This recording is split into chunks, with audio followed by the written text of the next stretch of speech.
প্রার্থী হওয়ার পর আজ বরানগর বিধানসভায় আসলেন বরানগর বিধানসভা কেন্দ্রের তৃণমূল প্রার্থী সায়ন্তিকা ব্যানার্জি। গতকাল তৃণমূল কংগ্রেস নেতৃত্ব তরফ থেকে বরানগর বিধানসভার তৃণমূল প্রার্থী সায়ন্তিকা ব্যানার্জির নাম ঘোষণা করা হয়।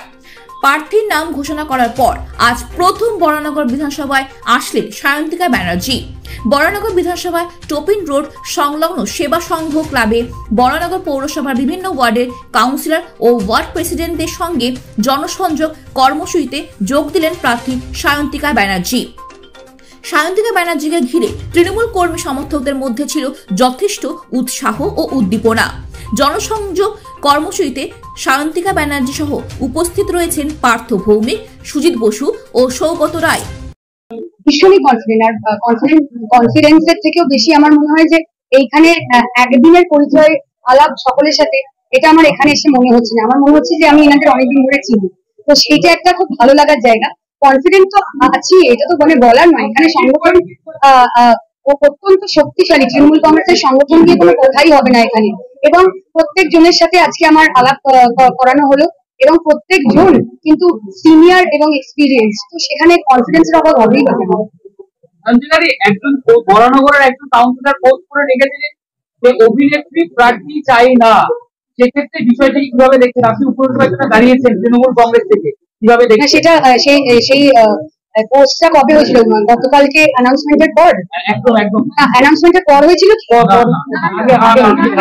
আমি বলি, যদি এটা অ্যানাউন্সমেন্টের আগে হয়ে থাকে তাহলে সেখানে আমি ভুল কিছু দেখছি না, কারণ আমাদের দলে কোনো কিছু কারোর উপরে, আমাদের কর্মীদের উপরে চাপিয়ে দেওয়া হয় না।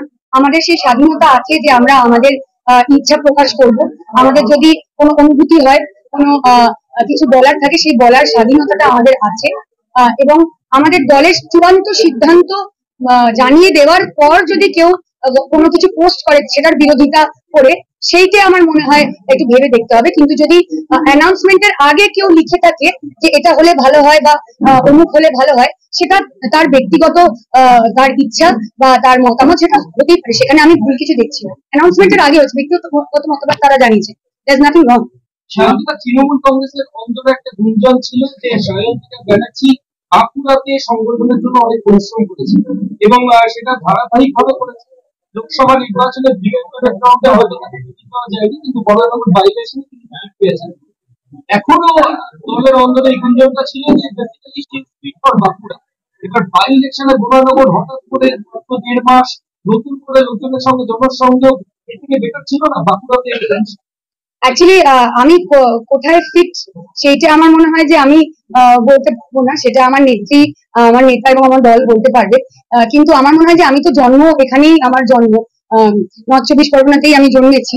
তাই আমার মনে হয় যে বাঁকুড়াতে গিয়ে কাজ করাটা আমার জন্য নতুন ছিল এবং হয়তো ইনিশিয়ালি কঠিন ছিল, কারণ আমি তো এখানেই জন্ম, আমার স্কুল কলেজ সবটাই বিধাননগর থেকে।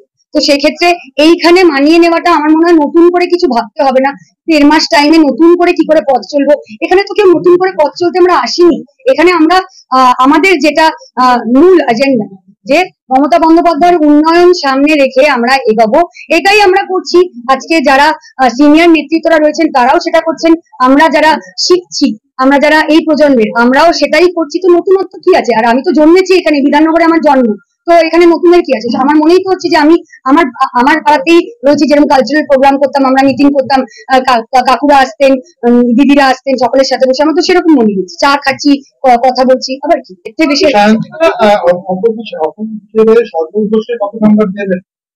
উনি ভীষণ স্ট্রং, উনি ভীষণই পলিটিক্যালি ভীষণ স্ট্রং উনি।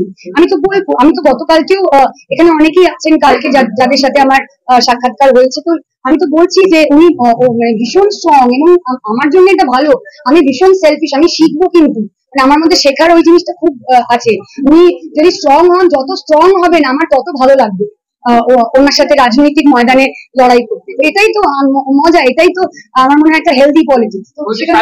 আপনার যে ডায়লগ বার গুটির দিয়ে চাপ দিয়ে খা, এটাকে বিদ্রুপ করেছেন সজল ঘোষ, আপনার অপোজিশন, তিনি দাঁড়িয়েছেন বিজেপির হয়ে, কিভাবে দেখছেন বিষয়টা?